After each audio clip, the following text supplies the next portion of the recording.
This is Ecuador. Straddling the equator, Ecuador's rich cultural history is magically set against the backdrop of the rugged Andes and the lush rainforest. For a nature lover like me, this is a dream come true. I feel like I'm in Europe. Known locally as the middle of the world, the city of Quito is home to the Equator Museum. Mixing anthropology, geography, science, and fun, it's the first destination of my journey. Off to the equator!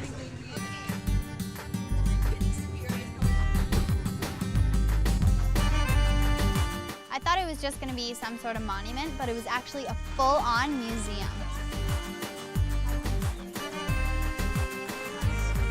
When you first walk in, you get to see this area where it shows you all of the animals and creatures you can find in the Amazon.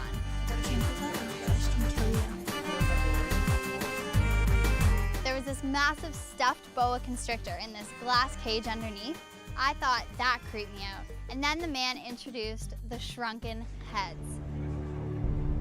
That's a shrunken head. The most shocking thing of all was seeing the shrunken sloth head. I don't really know how I feel about that. We finally headed to the actual equator. Then our tour guide started to explain to us both hemispheres and the rotation of the world. The coolest part was that we actually got to partake in a bunch of experiments. The first one was that we basically filled a tub full of water and placed it on the southern side of the equator, where all of the water went clockwise down the drain. When we moved it just a foot over to the northern side of the equator, all the water went counterclockwise down the drain. And when we placed it on the equator, there was no rotation at all. Our tour guide then asked us to step off of the equator onto the northern side, and we put our fingers together like this, and he tried to rip them apart. I'm gonna try to open your fingers, so you don't let me. We used all of our strength to keep them together.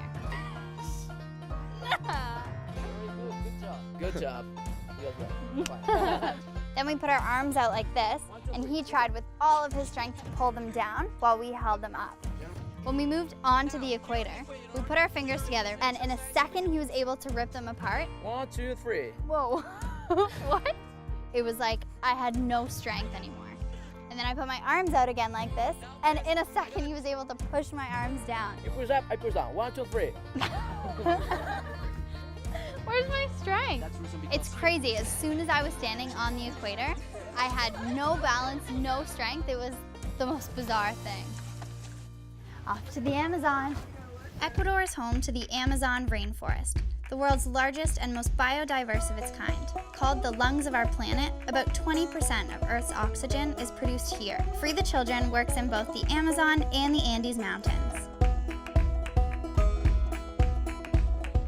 So I just arrived here at the Minga Lodge in the Amazon, where I will be staying for the next few days. Minga is the Quechua term for a community rallying together to complete a common goal. I can't imagine a more perfect name. It looks right over the Amazon River, and at dinner time the sun sets right in front of you.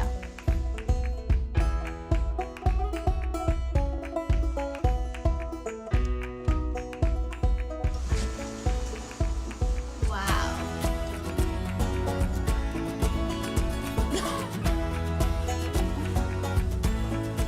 Whoa, that's not so bad. I'm gonna sleep outside instead.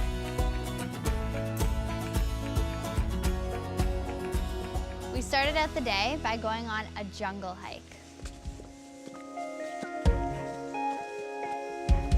I'm excited to hopefully see some snakes. I was a little scared at first. I didn't know what to expect because all I was thinking about are the bugs and the animals. I know, why did that move? I mean, in the Amazon, you just expect that a snake or tarantula is gonna pop out at you at any moment. We were led on our jungle hike by our tour guide named Mauricio.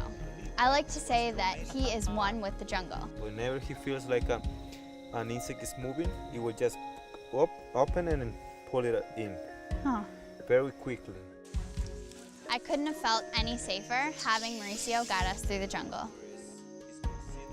As we kept walking, we were walking along, and Mauricio just stops. And I had no idea what he was doing, but he reached into the leaves and pulled out one big brown leaf. But there was a little pygmy frog, which is the world's tiniest frog.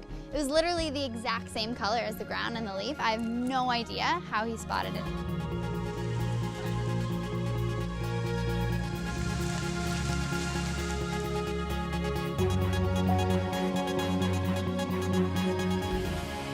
Next up was something I was super excited for, which was weapons training. But before that, I needed to look like a warrior. He started painting traditional warrior paint all over my face. All of these symbols represented my personal strengths and all of my relations to the jungle.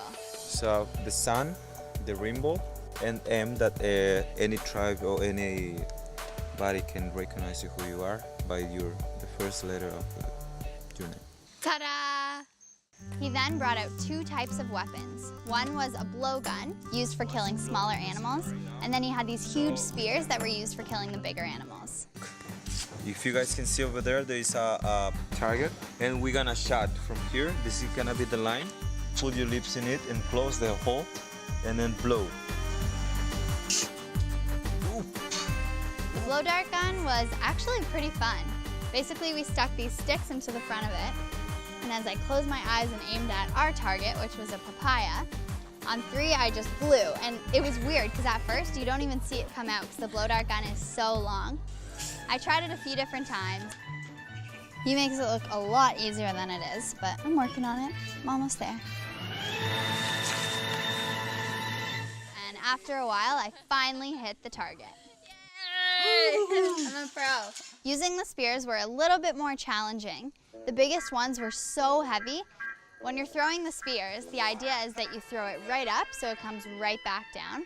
And it is the hardest motion to grasp, because I feel like when I threw it, it would just go straight and then I would just land in a pile of leaves. It's really hard to get them to go straight up and come straight back down. It was in the great direction. You did a great job, eh? Thank so you. So now we gotta go for lunch, and I have a surprise for you for lunch, okay? What do you mean? I didn't really know what to expect because he had this evil grin on his face. As I was roasting a plantain over the open fire, Mauricio came over with this green-like leaf that he gave me, and he told me to listen to it to see if I could guess what was inside. What is it? In that moment, I knew it could not be good. Oh my goodness. When I saw what was inside, I was shocked. What is that? These big, thick, slimy bugs. Oh, that's the most disgusting thing I've ever seen. What do you expect me to do with that? You have this thing over here that you said is you have to eat it. Eat it. Eat it and then bite. You're Okay. lying. There. Oh my god! I actually can't. Oh my god. I had to step outside of my comfort zone and try something I never thought I could do. Oh, so gross talking about it. It's important, he said, that you bite off the head first and as soon as you put it in your mouth because it could bite you first. This entire process of eating the live bug probably took me about 20 minutes. I don't even know how to get into the mindset.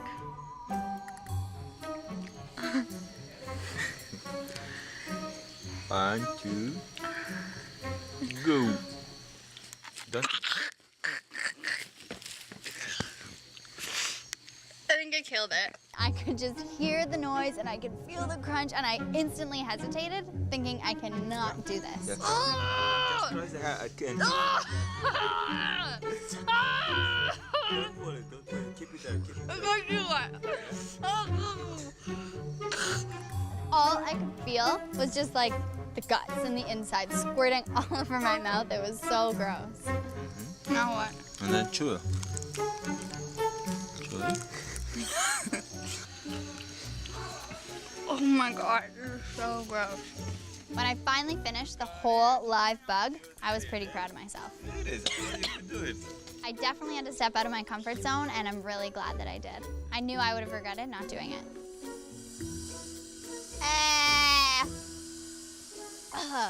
After that, Mauricio said that he was going to cook these bugs with salt and we could try them. We ate them and they were surprisingly so good. Cooked, I could have eaten them all day. They tasted almost like bacon or scallops. I actually really enjoyed them.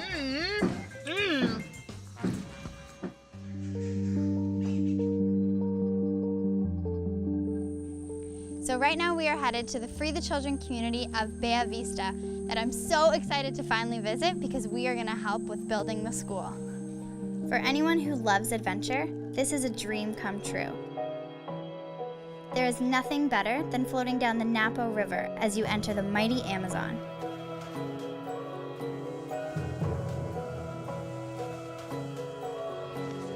I arrived at Bella Vista and was immediately surrounded by amazing kids from the community.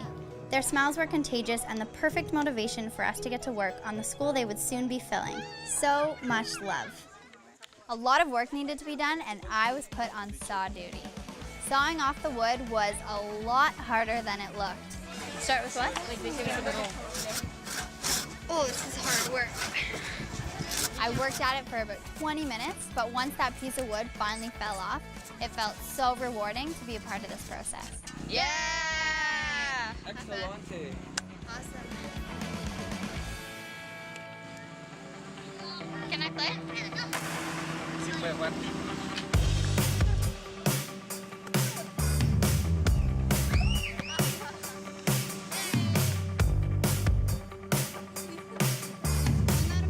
As the day came to an end, it was pretty difficult to say goodbye because they were so much fun to play with. Adios! Adios, mi pequeño niño. And these are the most important moments on a WE trip. Forming those relationships not only with trip participants, but with members of the community, that's what's important. My day was life-changing, but the best was still yet to come. The wind was nuts. I thought I was gonna get blown off this mountain.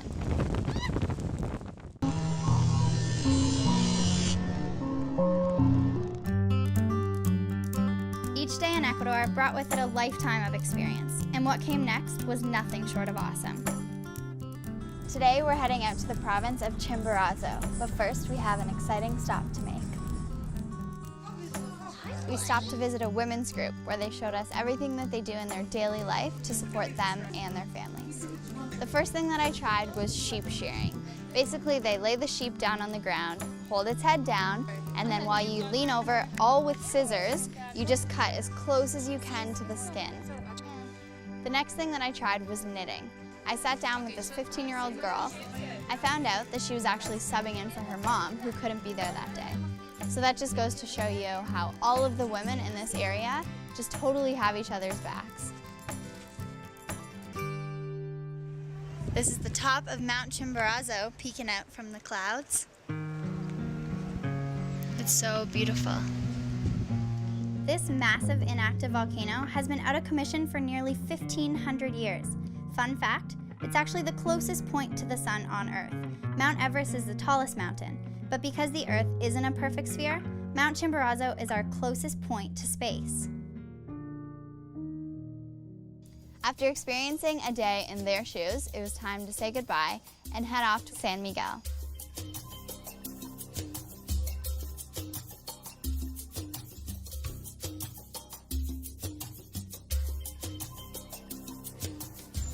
Once we reached San Miguel, I was blown away. There was a 2-story school, a computer lab, a library, a playground. It was amazing. I had a little fan following me around. Her name was Sarah. Me llamo Michelle. ¿Cómo se llama? Sarah. Sarah was one of the younger children in the community. She didn't have much to say, but we sat there with a lot of smiles and high fives, and we had a good time. She's cute as anything. One of the girls, Carmen, asked me if I wanted to come to her house, and I wasn't really sure what to expect. And I walked in through the door, and there were guinea pigs everywhere. Carmen works with her mother in this little hut, and she sells all of these guinea pigs, mainly to tourists, also to support her education. This again showed me how much drive and initiative these girls have. They're out here working to support their education. And to me, that's truly inspirational. Say hello. Oh, hola.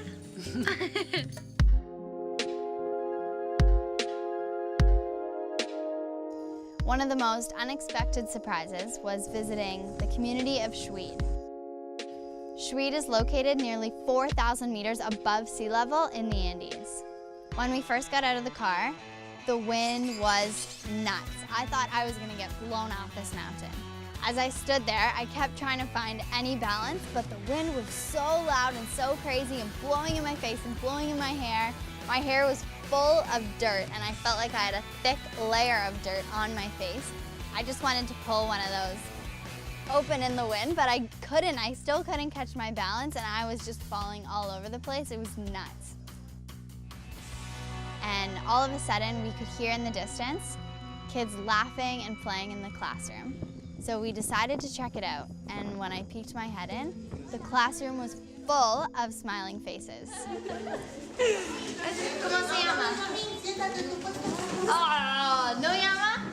It was really eye-opening to see a community with such isolation and so little resources be so appreciative and thankful of what they did have.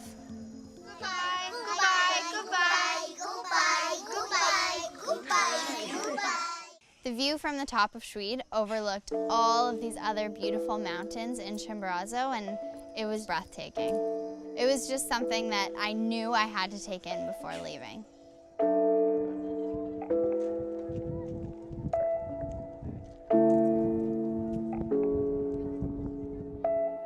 I could have stayed there forever. It was a perfect last visit before heading back to the Amazon.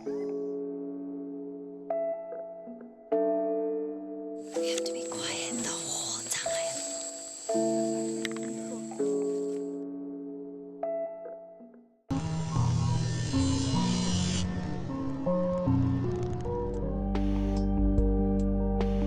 After an incredible few days in Ecuador, I couldn't believe that it was coming to an end. I savored every minute and wished that I could relive it all over again. Today, we ventured into the jungle for a shaman visit.